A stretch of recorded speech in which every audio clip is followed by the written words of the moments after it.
কি হবে, আমাদের এইগুলো বুঝতে আরো সুবিধা। হ্যাঁ, এগুলো ভাগবতে আছে, বিভিন্ন জায়গায় আছে, মানে এক জায়গায় ধারাবাহিক ভাবে নেই, সেই জন্য অনেক সময় আমরা বুঝতে পাই না।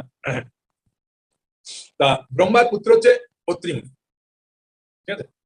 অত্রি মুনির ছেলে হচ্ছে সোম বা চন্দ্র, সেই জন্য আমরা চন্দ্র বংশে বলি কৃষ্ণ জন্মগ্রহণ করেছে। তা চন্দ্রের ছেলে হচ্ছে বুধ। এই বুধের পরম্পরায় একজন খুব শক্তিশালী রাজা ছিলেন নহুষ, আর নহুষের পুত্র হচ্ছে যজাতি, যজাতির পুত্র হচ্ছে যদু। ওই জন্য আমরা বলি অনেক সময়, হ্যাঁ, কৃষ্ণকে যদুপতি বলা হয়। হ্যাঁ, যদু মহারাজ খুব শক্তিশালী রাজা ছিলেন। এই যদু বংশে পরম্পরাতে একজন খুব ধার্মিক রাজার জন্ম হয়, তার নাম হচ্ছে দেবমীর। এই দেবমীর দুটো বিবাহ করেন, একটা ক্ষত্রিয় রাজার কন্যাকে বিবাহ করেন, আর একটা বৈশ্য রাজার কন্যাকে বিবাহ করেন। তা যখন ক্ষত্রিয় রাজার কন্যাকে বিবাহ করেন, সেখান থেকে একটি পুত্র,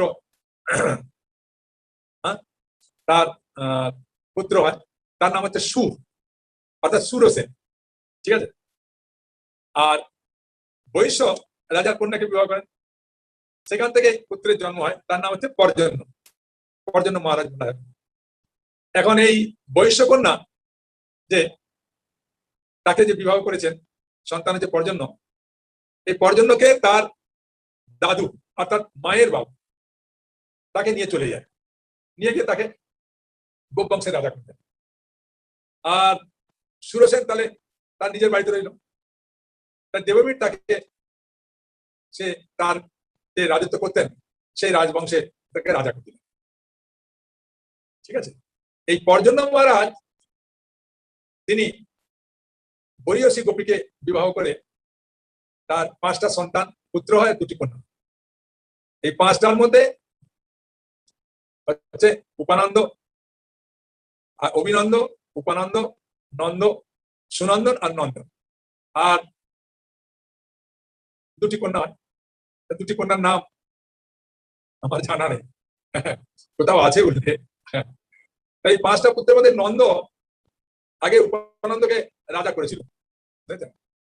উপানন্দ হচ্ছে বড়, উপানন্দ, অভিনন্দ, নন্দ, নন্দ হচ্ছে সেজ, আর সুনন্দ নন্দ। তা নন্দ মহারাজ যখন কি করে রাজা হলেন না, পর্জন্য মহারাজ বললেন যে উপানন্দ তুমি রাজা হও। উপানন্দ তখন হাসতে হাসতে বললেন, হ্যাঁ, বলেন উপপ্রধান, উপপ্রধান মানে প্রধানকে যে সাহায্য করে, তাই উপানন্দ মানে নন্দকে আমি সাহায্য করি, নন্দ রাজা হোক, আমি তাকে সাহায্য করি। সেন নন্দ মহারাজ রাজা হলেন।